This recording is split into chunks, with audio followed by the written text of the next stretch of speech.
speech of the Armenian Prime Minister Nikol Phashinyan. Welcome, Mr. Prime Minister.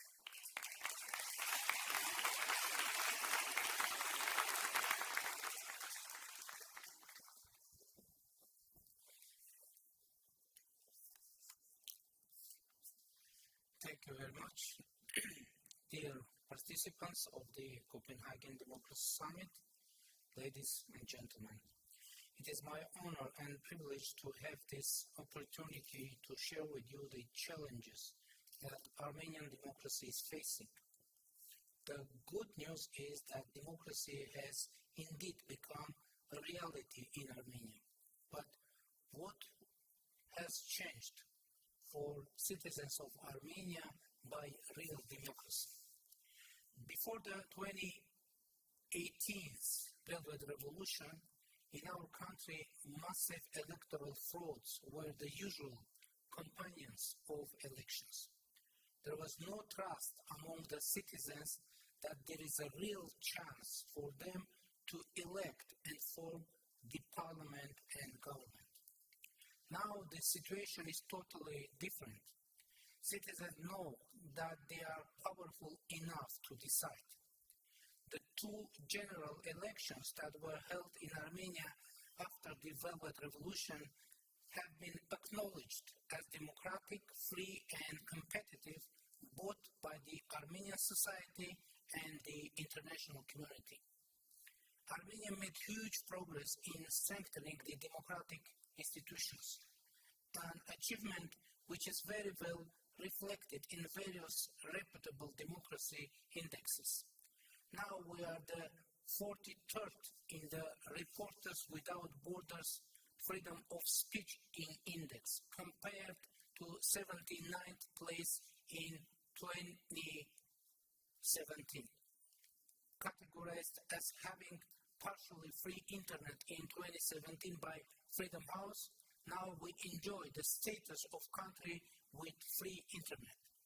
In the Transparency International Corruption Perception Index, Armenia is now in the 62nd place instead of 107th in 2017. In the Economist Intelligence Unit's Democracy Index, now we are 84th, compared to 111 in 2017. In order to assess this progress, it is essential to note that alongside democratic reforms, Armenia has been contending with external security challenges. 44 days war in Nagorno-Karabakh, invasion of Azerbaijani troops into sovereign territories of Armenia in 2021, in 2022, and occupation of more than 200 square kilometers of Armenian sovereign territories, with the indifference and inaction of Collective Security Treaty Organization, the forced displacement of more than 100,000 Armenians from Nagorno-Karabakh have casted doubts among Armenian citizens whether democracy is the right choice or maybe democracy means less security. So democracy needs to prove its efficiency while dealing with security, economic and humanitarian challenges. And we hope to see global democracy standing by us in addressing all those challenges. We are pleased with the deployment of EU monitoring mission alongside the Armenian-Azerbaijani border, and we welcome EU's decision to expand its capacity. On the other hand, we hope for inclusion of Armenia into the European Peace Facility, and in this regard, we rely on the support of EU member countries. A new set of commitments aimed at strengthening Armenia's economic resilience, state institutions, and addressing humanitarian needs of refugees from Nagorno-Karabakh has been taken on by European Union and United States during the high-level meeting of President of European Commission Ursula von der Leyen, Secretary of State of USA Antony Blinken, and myself, which took place on April 5 in Brussels. The rapid and effective implementation of those commitments is of utmost importance. Ladies and gentlemen, despite all the challenges, we believe that the real and most aspiring companion for democracy is lasting and sustainable peace. And my government took the share of its responsibility for this. Recently, we reached to an agreement with Azerbaijan to start the delimitation of our interstate borders on the basis of Almaty Declaration of 1991. That means that during the delimitation, we should simply reproduce the administrative borders between Soviet Armenia and Soviet Azerbaijan, which become state borders according to Almaty Declaration. The start of border delimitation is the implementation of agreement reached during the quadrilateral meeting of October 6 of 2022 between the President of France, Emmanuel Macron, President of the European Council, Charles Michel, President Aliyev of Azerbaijan, and me. It took place in Prague. Now it is time to incorporate and reflect those agreements in the peace treaty and have it signed. Another key point for our regional stability is the Crossroads of Peace project initiated by my government. This project implies that Armenia and Azerbaijan restore and open transport and other communications in accordance with the sovereignty and jurisdiction of the countries through which they pass and comply with the principles of equality and reciprocity. These elements of the concept were agreed upon during the meeting of July 15 on 2023 between the President of Azerbaijan and myself, facilitated by the President of the European Council, Charles Michel, and are reflected in the public statement made by President Michel as a result of the meeting. We are ready to move toward the implementation of what has been agreed. Ladies and gentlemen, before answering your questions, I would like to stress that democracy is a strategy for Armenia. In democracy we believe, in democracy we live. Thank you very much.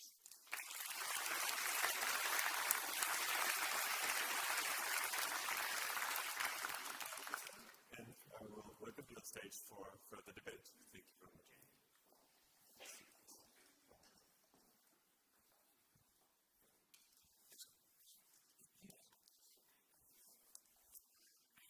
Before we start, I will encourage you again to send your questions through the iPad. I will again try to incorporate them in the discussion. But you mentioned your very particular situation, also security situation of Armenia. Now, Anders Fogh Rasmussen has earlier labeled this your neighbor situation an axis of autocracies. So it's a very difficult geopolitical and geographical situation. How do you deal with the question of security in that environment? To be honest, I would like to comment on the internal situation of our neighboring countries. But from the other side, as I said, democracy isn't something brought by circumstances to Armenia. I believe it is fully matches with the mentality of our people, and it is a strategy for our government. It is our political belief. It is our political identity as well, because if you would know the record, our political team, the most part of our life, we were fighting for democracy, rule of law, freedom of speech in our country, and now we have an opportunity to implement all those values in our country. But of course, the security situation was complicated, and now even more complicated, not only due to our regional situation, but for global situation as well. Because obviously the global order is collapsing now, and it was my assessment, and I guess I shared that assessment publicly as well, that the war that happened in our region, it was kind of prelude of further developments. So now the main issue is security. And what is our strategic view? How are we going to provide security for our country? Recently, I made a speech in our parliament saying that I think that the most important tool for securing or for delivering security, it is the legitimate foreign policy, and that's why we are mentioning so frequently Almaty Declaration of 1991. I would like to share with audience what it is, Almaty Declaration. It was adopted by 12 Soviet republics, pointing out two very important ideas. First, Soviet Union stops to exist, and administrative borders between Soviet Union, Soviet republics become state borders, because Soviet republics are becoming independent countries. So now I think it is very important to know. And in the 6th October in Prague, we had quadrilateral meeting with participation of French President, President of the European Council, Azerbaijani President, and myself, and there were two very important agreements reached. First, that Armenia and Azerbaijan recognize each other's territorial integrity and sovereignty on the basis of Almaty Declaration, according to Almaty Declaration, and Almaty Declaration should be a basis for the delimitation process of the border between two countries, and now that's why I said that that means that we don't need to create new border between Armenia and Azerbaijan. We need just reproduce the existing border on the ground. So that process is going on, and we hope that we will be persistent on that. The whole conflict on the border, which we have followed over the last month and years, obviously plays against the background of the broader situation of the relationship with Russia and the role of Russia for Armenia. How would you elaborate this currently? You know that Armenia is a member of CSTO, and now also formally we are a member of CSTO, but I announced that we have frozen our participation. Will you stay a member, or are you planning to? It is the topic for further conversation, but it is very important to state the current situation. And the problem and crisis in our relations emerged from that point when Azerbaijani troops invaded into Armenia, and according to the procedures of CSTO, organization and member states should support and help Armenia in this situation. But even after official requests, CSTO refused to make some concrete steps, and actually that is the main reason that we have frozen our participation in all levels of CSTO. And now your expectation is that the West steps into the vacuum and provides you with the security? You know, after our political position and our policy is to diversify our foreign relations in all spheres. Now we are creating some cooperation in security field with India, with France, with other countries, and now we hope to, and now we have some kind of cooperation with the European Union, because as I said, we are happy with deployment in the European Monitoring civilian monitoring mission in our border with Azerbaijan. Of course, it is civilian mission, but from the other side, it is a kind of a new factor in security of our region, and it is first time when European Union somehow is involved in the security agenda of Republic of Armenia. Now we are to be member of the EU. Now we are looking forward. We are waiting for the decision of the European Union to include Armenia into European Peace Facility, and we hope to start to have visa liberalization negotiations start.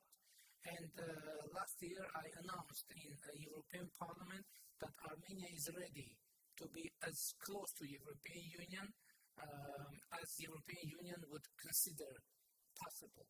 And that is our position, and it's still there.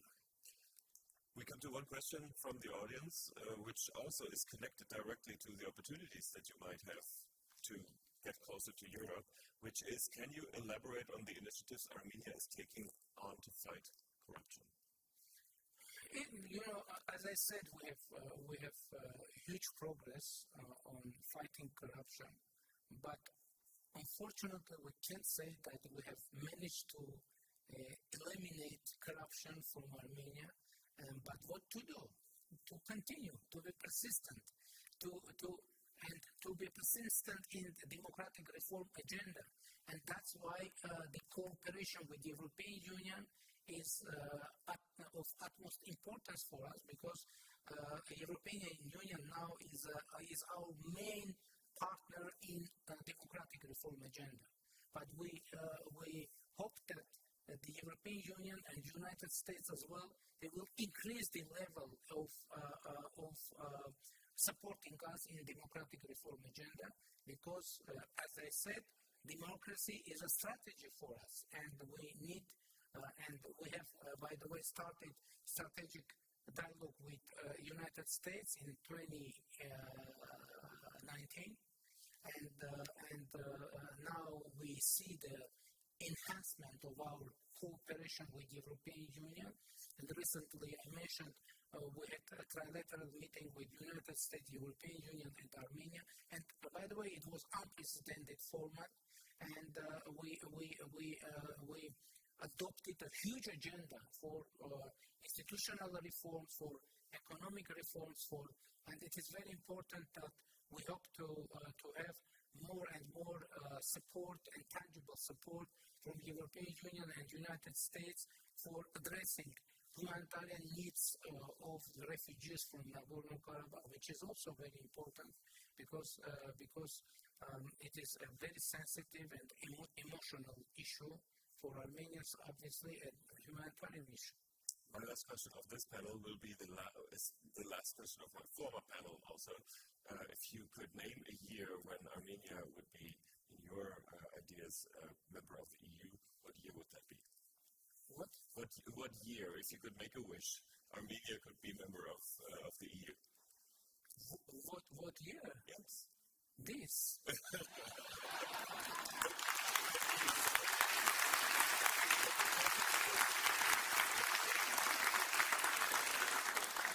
And we are going into the next session, and I welcome Susan and Chuck on stage. Thank you.